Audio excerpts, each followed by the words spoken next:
I just mastered the lingo. Yeah. Hello, professor. That was it. It's a sale. It's a sale. It's a sale. It's a sale. I made more than 2,500 week 2, and from there on, no one was beating me in sales.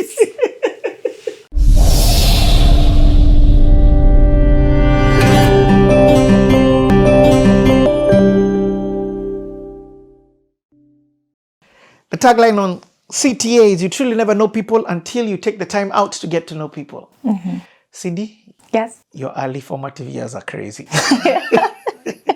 That story is insane. So inspirational, and I'm happy to hear the win. A it is. It is. Mom is proud. Community is proud. Oh, remember where we're from. People don't announce their marks, right? She couldn't wait. She couldn't wait. If there was a time, like, she would have a placard and even put it on top of our roof, she would have. So she was super, super proud. And me seeing her happy, that level of happy for me was such an achievement. I think I was more happy seeing her than the results I was used to. Right. Did you have to pay the 44,000? Yes, had to pay the 44,000, but way later, because what happened is now I've just finished Form 4, right? And the next thing is uni, right? So in between that, we talked about 2008 and 8. So I finish high school and we're going to visit. Now I'm going out of Nakuru. And where am I going? I'm going to Eldoret. I had an uncle who was working at the Moi University in Eldoret main campus. So I'm going there for December holidays because my mom is super, super proud as well. She's like, okay, you need out of town experience.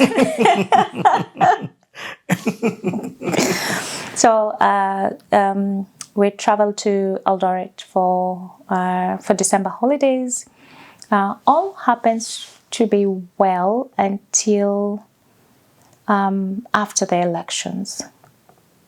Because after the elections, chaos. There was chaos. All hell breaks loose. Yes.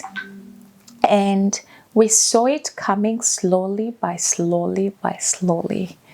And I remember we were stuck in Nakuru for a while. Eldoret. In Eldoret. And Eldoret was like a hotspot. It was, because immediately the results were announced, then we started seeing fire on the hill. And the maize fields as well, there was fire. And because we were within the university teaching quarters, it was very calm. However, there was still a lot going on around. It was still a lot going.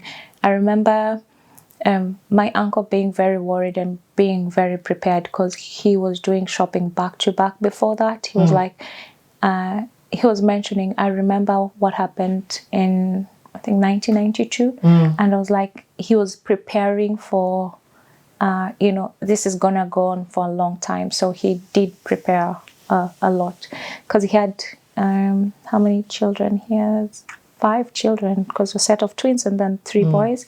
And we, 3 girls, were visiting. So he had to make sure he has enough food in the house to take us through those challenging times. And it was quite challenging because we're also not from that tribe, but at least it was better. We got to see evictions within the campus area. We got to hear people coming to the door and monitoring and saying things like, no, this is not so-and-so house, this is so-and-so's house. And you can hear they're at the door. Wow. Yes.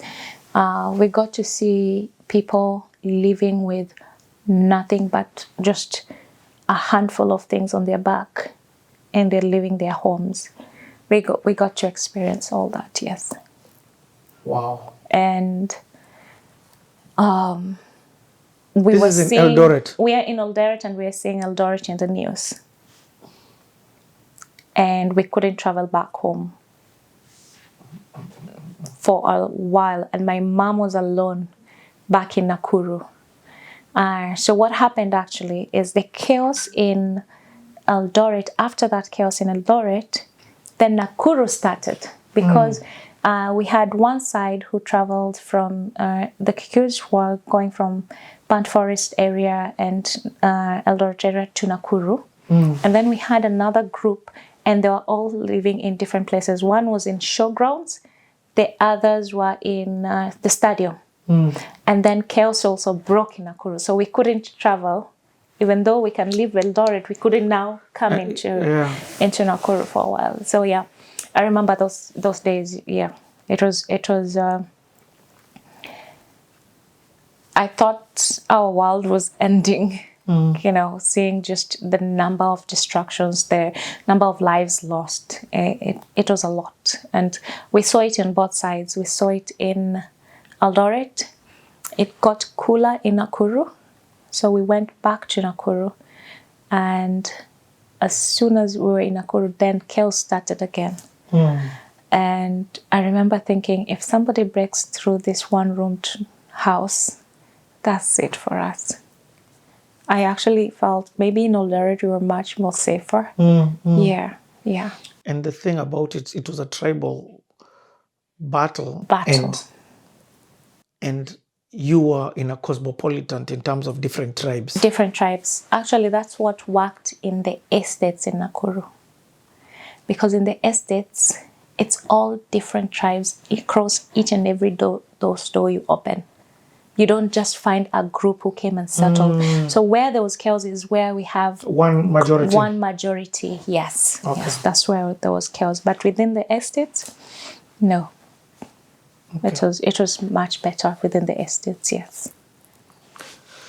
And people stood up. People were like, you know what, we have to protect ourselves as well. So people were like, no one is coming in to cause chaos here. So yeah, that worked. They were more united within the estates. Okay.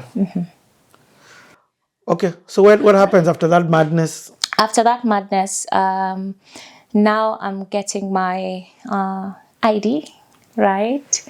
For the first time, I'm getting my ID, go to the government office, get my ID, and I'm like, I need to do something.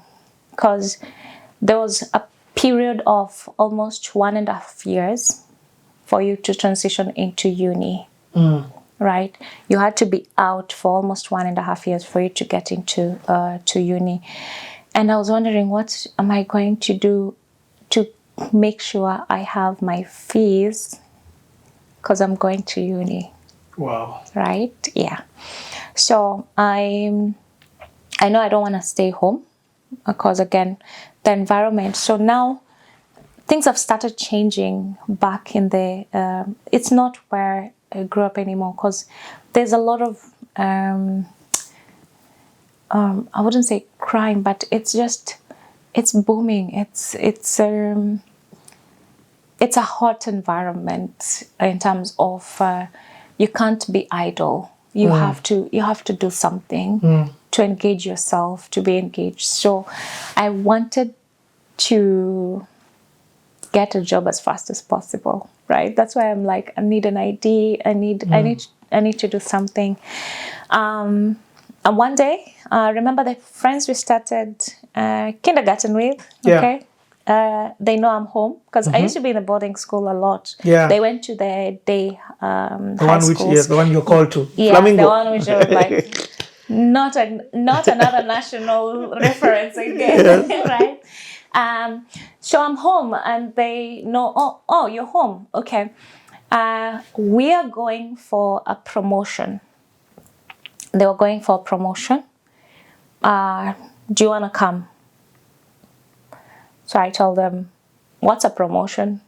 First of all, because I don't know what's a promotion. They're like, okay, it's just, there's a company, they just want us to go and be there. I was like, okay, I'm not doing anything at home. So let's go. And so we go to this promotion. I go and I don't even know where it is and what it is about. I'm just following the crew, right? I'm in the bandwagon. We go and I'm given a T-shirt and a form and a clipboard, and I'm told register as many names as you can on this clipboard. I'm like, okay, fine. So we are taken into a van, and then we're transported to Njoro. Now I've started going far, right? Njoro now. Egerton University in Njoro. And the promotion was to upsell. They had this mobile phones, Hyundai mobile phones, to sell to the circle members within the Egerton University. So we're talking about the faculty, right? And that was it. I was like, oh, the job is just to talk to people. Okay, no, I can talk to people. Then the first day was a struggle. The first week. I was like, what is this job about? Like just talking to people and signing up names, and that's it. But I didn't know the payment structure. I didn't know anything. Remember, I was just following people. You're going to the crew. I was going to the crew. And I remember we were supposed to be paid on a weekly basis. And my first week, I was paid 230 Kenya shillings. While others were getting 1,500. Like, that's 3 months rent, right? Calculating it. And I'm like, wait a minute. So this thing is serious, right? Richie, week 2. I just mastered the lingo. Yeah? Hello, professor. That was it. It's a sale. It's a sale. It's a sale. It's a sale. I made more than 2,500 week 2. And from there on, no one was beating me in sales. And you know what? Yeah. It got to a point I wasn't even walking around the faculty area. Yeah. I was just seated. And they would bring referrals to me. Don't sign with that one. Sign with her. She's the one. It got to be so much fun.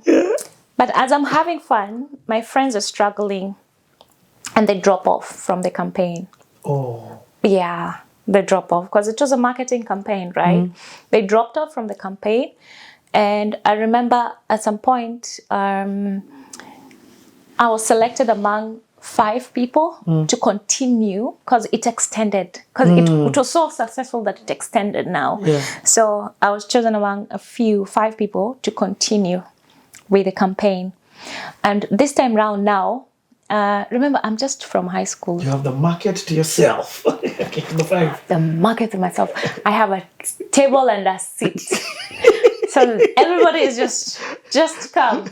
And I'm even handing them sheets by themselves. Like, you fill there, I'll support this ones to fill here. So, yeah. And it was just about how do I connect with people. And not just connect with people. These are professors. These are doctors you're connecting with. How do I speak their lingo such that they're able to give me the attention? And second, I convince them to take this product. And once I did, that was it. So it was really smooth sailing there. And one day, because we used to be transported to and back home. But not back home, but back to the city center because Egerton is quite far. It's way out of the town. So we used to be transported. This one day, the boss comes and he wants to leave me in charge, and he tells me, "I will call you. I will call you and ask you if you're done." Then I tell him, "You can call my mom." Because I don't have a phone. I didn't have a phone. Yeah, I didn't have a phone. He looked at me And he was like, how old are you? Why don't you have a phone? Remember, I'm selling phones. I'm selling to people because it was a telecoms firm, and we were promoting telecom back then. Telecom, right? Not Orange now. Telecom. We're promoting telecom phones, right? And he immediately went to the office, and they gave me a brand new phone. Wow. They're like, okay, now you're in charge. We will be connecting to you. Not the other people. The other people had phones. But it was like, we'll be connecting with you. We'll be asking how's the progress and everything. And from then on, I just became in charge. Yeah. And we ended up remaining 3 people until finally I was told, now you're going to do this from the office. Same year. All this happened in that year? Not year. In a span of 6 weeks. Yeah, in a span of 6 weeks. So, just for somebody watching, what is it that you're doing that is it is making you progress? I think I could communicate very well. I could communicate very well. I conducted myself in a slightly different way because I think I had to grow up so fast that you couldn't tell I am still, I'm fresh from high school. No. I get it. No. Yeah. I'm talking to lecturers and making them feel like they're the most important people. I am upselling a product that I don't even have. Right? Yeah. So they could see my communication styles, they could see my coordination and also my growth because it was super fast from 2:30. They remember my 2:30, remember? Because everyone was laughing. Yeah. So they remember that and they're like, they could tell how I communicate is different. And that was it. That was it. They were like, there's something, she has a different drive. Yeah. Because for me, it wasn't, everybody dropped off. Yeah. They're like, this thing is hard. I'm like, what is hard? You're not even telling them to give you money. Imagine. They're just signing up because it used to be from a check-off system. They're just signing up for this thing. How do you sell something that somebody woke up and they didn't know they want? And that was it. So they tell you now, come to the office. Now I transition into office. Meaning you didn't what? Now I am doing post-sales support, dispatch, and then they used to also have comm center, and they used to have a cyber extension, and we used to have booths that used to do international calls. Right? Back then, mobile phone were not. Yes, they're not what it is. I'm selling mobile phone at this point. So I used to also do support for like an international clientele who used to come because my English was so good. I could speak with literally anyone and I could support. And this office is in Nakuru? It's in Nakuru, yes. Okay. So the office is in Nakuru, really very close to where West End now is. And yeah, so now they tell me, we're going to give you a base salary and then everything else will be based on the commissions that I make. And they're like, okay, we're going to start you off. We're going to give you 5,000 Kenya shillings. I'm like, what? That's it? Yeah. And I'm like, yes, good. I was following people to go do a campaign, but here I am. You've got a job.